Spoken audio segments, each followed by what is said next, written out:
Góðan dag. Ég heiti Hrönn Stefánsdóttir og ætla að fjalla flytja fyrirlestur að eiga barn með ME. Dóttir mín greindist frekar nýlega með ME en hefur verið veik í langa tíma. Þessi er að glærunum. Ég heiti Hrönn Stefánsdóttir og er uppeldisfræðingur og fyrrverandi grunnskólakennari. Og ég er líka móðir barns með ME-greiningu. Mig langar að tala um það hvernig er að eiga barn með ME. Og fyrst langar maður að segja nokkur orð um hvernig lífið var fyrir ME-greininguna. 2011 eignaðist ég kraftmikla og skemmtilega stelpu. Fyrstu árin var hún með endalausa orku, vildi alltaf vera að hreyfa sig og vera út að leika og stundum bara fannst mér nóg hversu aktív hún var. Hún var mjög áhugasöm allt mögulegt, var í íþróttum, æfði karate frá því var 5 ára, 2 sinnum í viku og var í ballett frá 2 ára aldri og æfði 3 sinnum í viku frá 6 ára aldri. Eftir inflúensusýkingu sem hún fékk í öðrum bekk breyttist allt. Þá varð hún postværal eins og það kallað í svolítið langa tíma. Það tók rosalega mikið langan tíma að koma henni aftur til að mæta í skóla og taka þátt í skólastarfi og hún fékk hverja sýkinguna á fætur annarri. Þannig að skólagangan gekk mjög illa.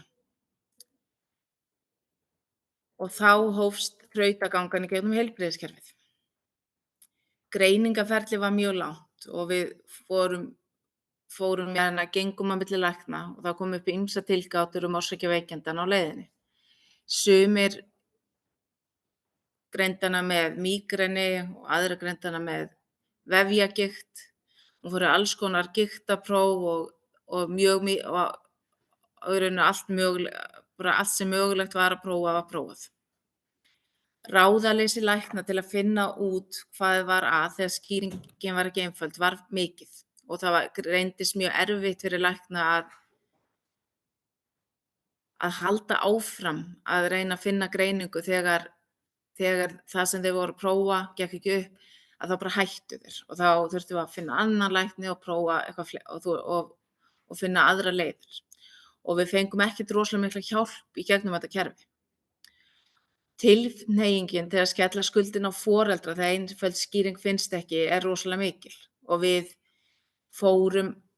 lentum mjög mikið í því að fólk var að segja við okkur hvort að við varum að spegla yfir á hana okkar eigin vandamálum eða hvort að það væri eitthvað að heima eða hvort að það væri einhver ástæða fyrir okkur þetta er þægilegra að hafa hana heima og þannig að við þurftum mjög mikið að verja okkur og berjast fyrir því að það væri hlustað. Vantraust gagnvart foreldrum er töluvert í heilbrigðiskerfinu og okkur var ekkert alltaf trúa þegar við vorum að reyna að lýsa þeim vandamálum sem barnið átti við að eiga. Og þannig að það flækti mjög mikið þetta greiningaferli. Sumir læknar komustu síðan að seinna að þeir hika við að láta barn fá greiningu eins og vefjagigt og ennþá heldur ME vegna þess að þetta er náttúrulega mjög erfiða greininga þar sem er mjög erfitt að fást við sjúkdóminn og það er kannski ekki mjög gott og að fyrir barn að fá greiningu sem að er ólæknandi og þannig að sumir af þeim læknum sem við höfðum leitað til með dóttur okkar sögðu að þeir hefðu alveg grunað þetta en þeir hefðu ekki viljað fara þessa leið að setja þessa greiningu á hana. Að lokum fundum við mjög góða lækna sem hafa sinnt dóttur minni mjög vel og sérstaklega eftir að veikindin flæktust eftir að hún fékk COVID bæði í byrjun árs 2021 og síðan haustið 2022 þá var mjög mikil versnun í þessum einkennum sem var til þess að hún fékk loksins greininguna og eftir það þá var farið að taka á hennar málum af meira krafti og það að hafa greiningu breytir náttúrulega rosalega miklu viðhorfum bæði viðmóti lækna og viðmóti skólans og líka viðmóti fólksins í kringum hann. En það að vera með langveikt barn er líka stríð við skólann en ekki bara heilbrigðiskerfið. Og mig langar að taka það fram að ég er grunnskólakennari að mennt og ég starfaði sem kennari í 20 ár og mér finnst ég alveg 100% geta staðið við þessa gagnrýni sem ég kem með fram núna. Þegar barn er langveikt í skóla þá hefur það mjög mikil áhrif að skólar eru algjörlega fastir í reglum um skólasókn og lítill skilningur og vilji er til að takast á við erfiðleika barns sem gera skólasókn erfiða. Auðvitað eru skólum þröngar skorður settar út af lögum um grunnskóla og skólasókn en það eru manneskjur í kerfinu en ekki vélar og það er alveg hægt að taka tillit til barna og sýna skilning og takast á við þetta.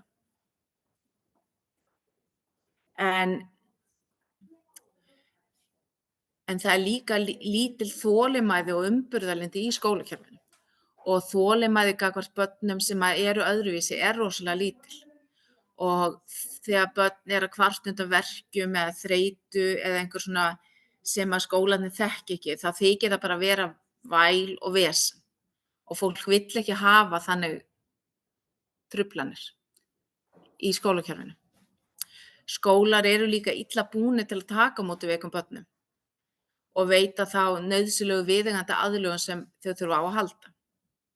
Viðeigandi aðlögun er hugtak sem er í lögum og á við bæði fullorðna á vinnustöðum og líka fólk sem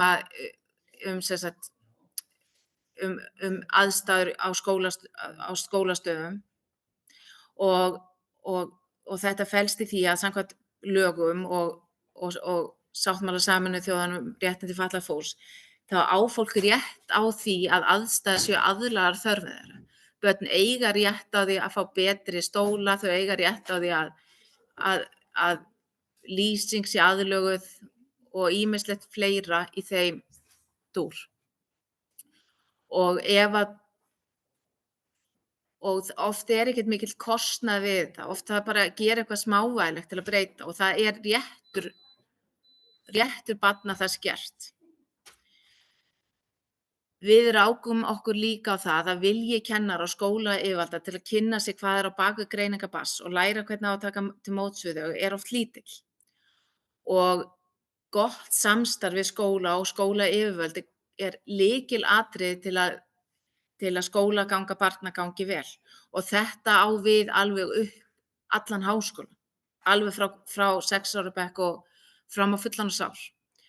Og þarna skiptir rosalega miklu máli að foreldrar séu duglegir að kynna veikindi barnsins fyrir skólastjórnendum og kennurum og deila upplýsingum og vera í góðum samskiptum. Vegna þess að þegar samskiptin er komin í deilufarveg þá er rosalega erfitt að leysa það. En skólar eru bara þannig að þú verður að passa í boxi, hvort sem það er foreldrarnir eða barnið, að skólar eiga rosalega erfitt með að takast á við börn sem eru ekki bara í sætinu sínu og geta byrjað í skólan kl. 8:30 og setið í sætinu sínu eða gert það sem á að gera til klukkan 2:30 eða hvenær sem að skólar klárast. Foreldrar verða að hafa í huga að þeir eru eina sem málsvari barnsins og foreldrar eru sérfræðingar í sínu barni og þegar foreldrar koma einhvers staðar þar sem þeir þurfa að svara fyrir barnið sitt og kannski setjast í skóla fyrir framan sérfræðingarna sem þar eru, þá verða foreldrarnir að muna að þeir eru sérfræðingar í sínu barni og þeirra sérfræðikunnáttu er alveg jafn mikilvæg og skiptir alveg jafn miklu máli fyrir velferð barnsins og það sem að þessir fræðingar hafa lært í bókum og maður verður alltaf að trúa á sjálfan sig og trúa á innsæi sitt og fara eftir því sem að manni finnst vera rétt, ef manni finnst skólinn vera að gera rangt, þá verður maður að segja það og standa fast á sínu. Og þetta segi ég af reynslu, bæði sem kennari og líka sem foreldri og að ef maður gefur eftir og maður er að reyna að vera diplómatískur og gefa eftir og vera ekki frekur eða leiðinlegur eða láta dæma sig og vill ekki vera asnalegur eða eitthvað, að þá líður barnið fyrir það.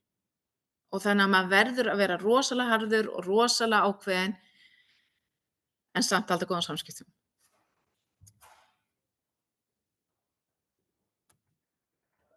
Það sem virkaði fyrir mína fjölskyldu var að þegar við fengum loksins ME-greiningu fyrir barnið okkar, að þá höfðum við samband við ME-félagið og fengum bókina virkniaðferð. Það skiptir rosalega miklu máli. Það bæði jók skilning okkar á því hvernig þessi köst hafa áhrif, þetta ekki PM-köst, og hvernig hvað maður þarf að gera til að díla við þau og hvernig maður þarf að passa að fara ekki yfir strikið og gera nóg en ekki of mikið. Og þannig að þessi bók hjálpaði okkur líka til að fá skilning hjá aðstandendum og fólkinu í kringum okkur og náttúrulega skólanum. Og það skiptir líka rosalega miklu máli að þeir sem eru í kringum hann skilji hvað barnið er að ganga í gegnum eða unglingurinn. Og við komumst mjög fljótt að því að það er mjög mikilvægt að passa upp á hvíld og passa upp á að börnin fari ekki við þolmörk. Stelpan okkar er ekki í skóla og hefur ekki verið í skóla frá því í nóvember 2022. Hún er í fjarnámi og ég kenni henni heima. Auðvitað er ekki allir sem geta það. Og þegar við erum að skipuleggja dagana hennar, þá pössum við að dreifa álagið yfir vikuna. Hún fer ekki í bíó og heimsókn sama daginn. Og þannig að hún sé ekki alltaf að ofþreyta sig. Þannig að við höldum höldum örvun og álagi á henni stöðugu, en pössum rosalega vel sé ekki á mikið. Og við erum ekki að hleypa henni í einhverja 2 tíma göngutúra eða eitthvað svoleiðis, hún bara fer. Við pössum rosalega upp á það álag sem hún verður fyrir. Og hjá henni þá kemur þreytan svolítið mikið fram í því að hún neitar að borða. Og við höfum fundið að það er mjög mikilvægt að passa vel upp á mataræði og borða reglulega. Og þegar hún er í þessum þreytuköstum og á þessum slæmu daga, þá vill hún helst ekkert borða. Og þá reynum við að leggja mjög mikla áherslu á að koma í hana litlum skömmtum af mat, einhverju próteinríku og góður sem gefur orku. Og það kemur henni hraðar út úr þessu þreytu ástandi og hún verður fyrr til í að gera hluti og að hafa orku til að og við notum líka allar mögulega aðferðir til að spara orku. Ég skrifa upp fyrir hana dæmi í stærðfræðibókinni. Ég læt hana, ég gerði kröfu að hún gerir bara helming af hverri blaðsíðu í bókum. Ef það er innfyllingaæfingar, þá gerir hún bara helminginn af þeim parti af blaðsíðunni. Ef það er 20 einsdæmi, þá gerir hún bara 5 eða 10.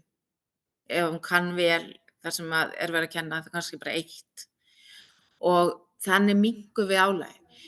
Líka, ég læt hana aldrei lita myndir eða teikna myndir nema bara virkilega langi það og sleppi öllum svona óþarfa verkefnum. Við höfum skipuleggja með heimili okkar þannig að það sé ekki alltaf verið að sækja dótið í skápa og bara þannig að allt sem við gerum þá pössum við upp á að spara orkuna þannig að sé hægt að nota orkuna í það sem er hægt að njóta. Og við til dæmis erum byrjum síðasta sumar að nota hjólastóla fyrir hana Hún er reyndar að bíða eftir að fá sinn eigin hjólastól núna, en til dæmis þegar við förum í Kringluna eða Húsdýragarðinn eða annað, að þá fæ ég bara hjólastól. Við vorum alltaf að lenda í því að kannski að við ætlum að fara í H&M og þegar hún var komin inn í Kringluna af bílaplaninu, þá komst hún ekkert að búðinni. Hún gat ekki labbað inn í Kringlunni að búðinni. Þannig að núna leggjum við bara við inngangi sem er næst hjólastólunum og bara sækjum hjólastól og ég keyri hann bara. Og þá getur hún notið þess að sjá fólk og vera innan aðra og ekki vera bara heima, lokuð inni. Og þegar ég fór til dæmis með hann í fyrsta skipti í hjólastóli í Húsdýragarðinn, en við fórum svolítið oft þangað, að þá sagði hún við mig: "Þetta er svo ótrúlegt, ég sé eitthvað núna." Vegna þess að þegar hún var að ganga, það fór svo mikil orka í að ganga, hún var bara að ganga og sá dýrin þegar hún stoppaði. Svo fattaði hann allt í einu að það var bara alveg heimur sem hún gat fylgst með því að vera í hjólastólnum. Það var mjög erfitt fyrir mig persónulega að yfirstíga það, að láta sjá mig með barnið í hjólastóli í Kringlunni. Og maður verður bara að ýta svona frá sér. Maður verður bara að hugsa hvað er best og hvernig get ég leyft þessum einstaklingi sem ég er að ala upp að fá sem mest út úr lífinu og njóta sem mest án þess að fara yfir mörkin sín, vegna þess að með því að fara eftir þessari virkniaðlögun að þá smám saman eykst orkan og eins og kemur fram þar, að þá að með því að nota, þú veist, þá hæfilega mikið af orku, að þá smám saman eykst orkan og krakkinn fer að geta meira og þá þarf hann náttúrulega að hafa ekki misst af öllum þessum hlutum. Og þess vegna verður maður bara að bíta í það súra epli, að stundum þarf maður að gera eitthvað meira heldur en kannski manni finnst þægilegt. Og af því að börnin er alveg pottþétt að stíga langt út fyrir þægindar að mann að vera í þessu ástandi. Það er ýmislegt sem skóli og jafnvel vinnustaðir, ef fólk er komið á vinnustaði, getur gert til að gera líf fólks með ME betra og auðvelda því þátttöku. En það sem skólinn getur gert, að það er náttúrulega í fyrsta lagi að leyfa börnunum að nota hljóðbækur. Hljóðbækur spara rosalega mikið orku og námsráðgjafar, læknar, sálfræðingar og fleiri geta skrifað vottorð sem maður getur farið með til hljóðbókasafnsins, blindrabókasafnsins, ég man ekki hvað að kalla núna, og fengið aðgang að safninu. Það getur ekki hver sem er gengið inn á götunni, en það er mjög auðvelt að fá vottorð til að fá að nota. Og þar geta börnin fengið bæði bækur fyrir yndislestur og líka skólabækurnar. Og þegar maður er með hljóðbók, hvort sem það er skólabók eða yndislestur, að þá spara það orka, þó að barnið vilji vera með bókina líka, að það er miklu auðveldara að hlusta og renna augunum eftir texta með leiðinni og það hefur mjög góð áhrif á lestrarhraða og það er orkusparnaður í því og þá kemst barnið yfir það að lesa bókina og svo er bara stundum hægt að hlusta bara og þá er það líka ekki að missa af. Það er hægt að nota tölvur ef krakkar eru mjög færir í fingrasetningu sem að náttúrulega alltaf að aukast að krökkum finnst auðveldara að skrifa á tölvu heldur en á blað og það er mjög auðvelt að koma því við í skólastarfi.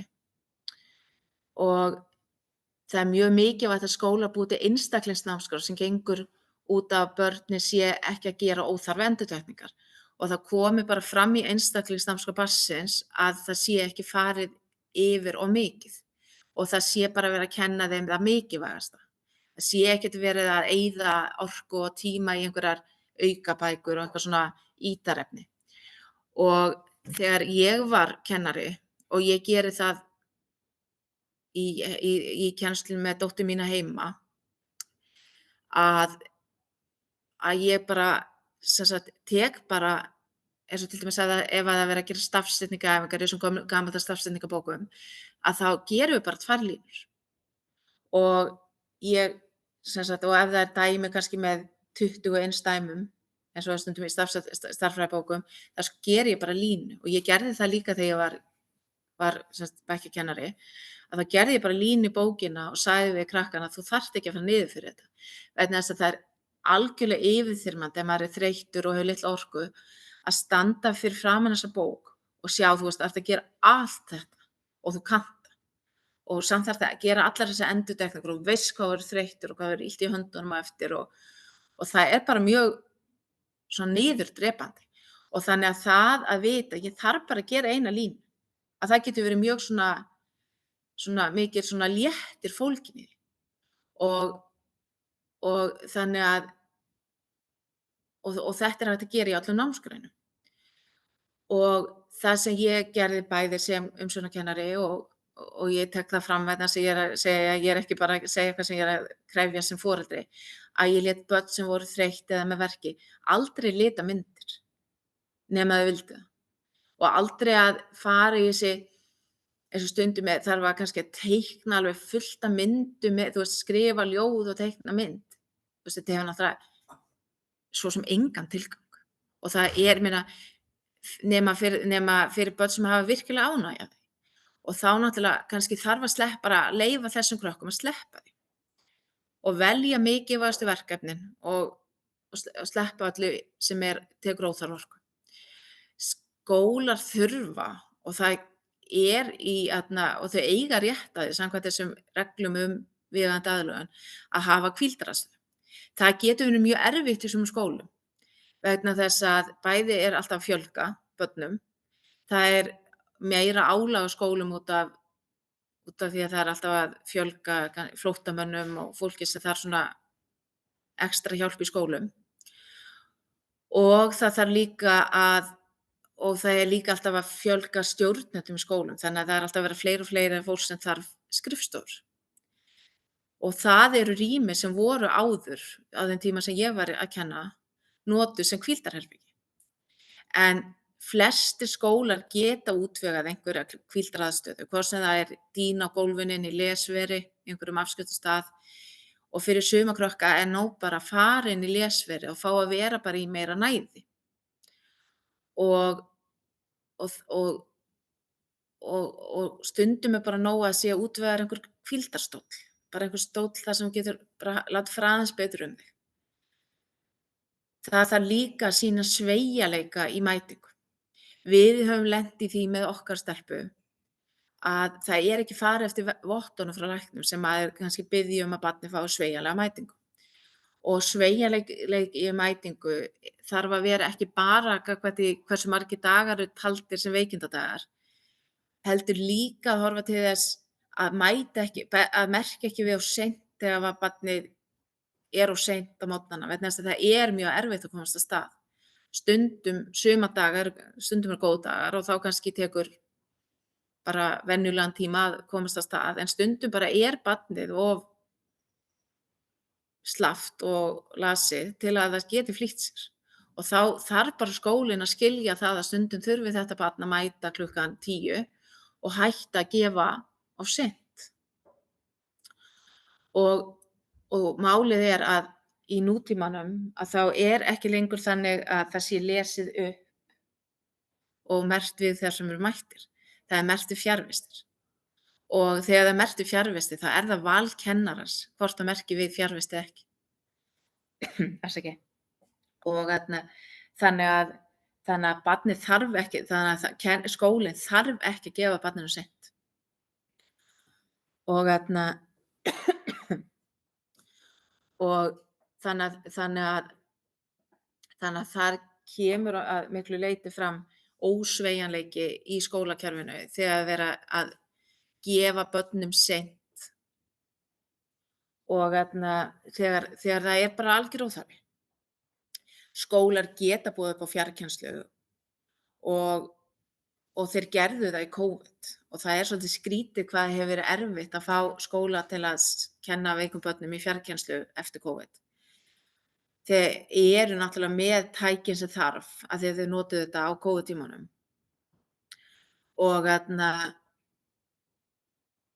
En það er samt svolítið flókið að krakkar í rauninni geta ekki fylgst með kennslu á Zoom út af reglum persónuvernd og það þarf náttúrulega að finna einhverja leið framhjá því. Stelpan mín mætir ekki í skóla. Hún er í skóla þar sem að var reyndar þrýst rosalega mikið. Hún byrjaði á nýjum skóla á þessu ári. Það var þrýst mjög mikið á að hún myndi mæta en við bara neituðum því og sögðum að það myndi ekki ganga upp fyrir hana og læknarnir hennar og sálfræðingur bara skrifuðu mjög sterk vottorð og núna er hún sem sagt bara í fjarkennslu og er á Teams fundum með kennara 2 sinnum í viku þar sem við farið yfir námsefni og við skilum inn til skólans, skönnum inn blaðsíður sem hún klárar. Og í þessu kerfi, eins og ótrúlegt að það geti hljómað, að það tók svo mikla orku af henni að mæta í skóla þegar við vorum að pína hana til að mæta út af einhverjum endalausum hótunum að vera tilkynnt til barnaverndar og svoleiðis, að hún lærði ekki neitt. Hún var á eftir í öllum bókum. Við fengum bækurnar á hverju hausti eftir þessi veikindi sem voru þegar hún var í öðrum bekk, tómar. Það var kannski búið að skrifa eitt og eitt orð hér og þar. Síðan var alltaf á tímabilum þar sem hún var veik heima og hafði verið með bækurnar í töskunni, þá var búið að gera svolítið mikið, en það var ekkert í bókunum búið að skrifað nema það sem hafði verið gert þegar hún var heima hjá mér.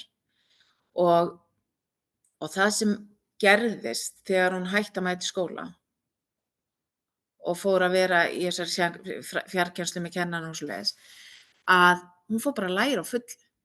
Það fór ekki lengur þessi svakalega orka sem fór í að klæða sig, bursta tennurnar, greiða hárið, labba niður á 4. hæð, fara út í kuldann, fara í skólann og labba þar upp á 3. hæð, þar sem hún fékk ekki að nota lyftu, þó að lyfta var til staðar. Og það var hún bara svo þreytt. Það var bara orka dagsins búin. Oft var hringt í mig klukkan 10 og mér sagt að sækja hana, að hún bara lá fram á borðið og gat ekki gert. En núna, eftir að barnið mitt hefur ekki verið í skóla 1,5 ár, þá er ég með stelpu sem að fékk loksins skólabækurnar fyrir 7. bekk, sem hún er í 7. bekk, bara jólin, það tók svo langa tíma af því að Reykjavíkurborg gat ekki komið inn í, af því að ég setti í hendur Reykjavíkurborgar að koma inn í nýjan skóla. Þeir tóku sér svona svakalegan tíma til að hugsa málið, og síðan tók mánuð eftir að hún komst loksins í skólann að fá skólabækurnar og þegar hún fyrir að skoða skólabækurnar þá segir hún bara, er þetta örugglega bækurnar fyrir 7. bekk? Vegna þess að þegar hún fór að geta haft orku til að hugsa, vegna þess að hún bara sat og gat varla að hugsa, varum við sótt henni í skólann klukkan 10 á morgnana og þurfti að bera henni heim. Svo lá hún bara fyrir sem eftir dags. En núna þá fer engin orka í einhver svona óþarfa og hún er alltaf að verða orkuríkari og nú bara getur hún lært og hún stendur framar heldur en sumir á krökkunum á bekknum hennar. Þannig að heimakennsla er ekki endilega slæmur kostur og þannig að en auðvitað náttúrulega vonar maður alltaf að börnin geti verið í skóla og auðvitað er það draumur okkar og hún muni að fara í skóla í framtíðinni og vera með öðrum börnum og hafa gaman að, geta farið á bekkjarskemmtanir og hafa gaman að því að vera, eiga vini og svoleiðis. Auðvitað þegar hún hætti að mæta í skóla, hún náttúrulega missti skólavinina, þeir eru hættir að hafa samband og svoleiðis. En þannig að þetta er ekki fullkomið fyrirkomulag, en hún er að fá menntun og hún er að fá að sem sagt og er í rauninni og þannig að þegar hún verður eldri þá og náttúrulega eftir að geta sótt sér menntun og verið í skóla. Þannig að það er mjög mikilvægt að allavega á slæmum tímabilum þegar börnin eru mjög slæm að skólar geti boðið upp á þessi leið sé farin eða eitthvað form af fjarkennslu. Þegar börn koma á unglingastig þá eru hlutirnir mjög auðveldari.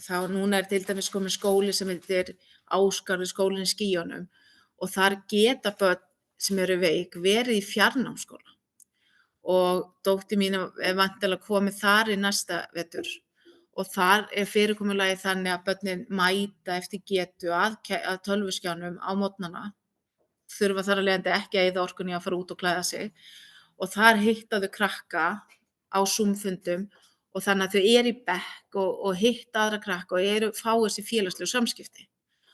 Og þannig að vonandi fer þetta allt batnandi og verður betra í framtíðinni og kannski færist þetta niður í grunnskólann.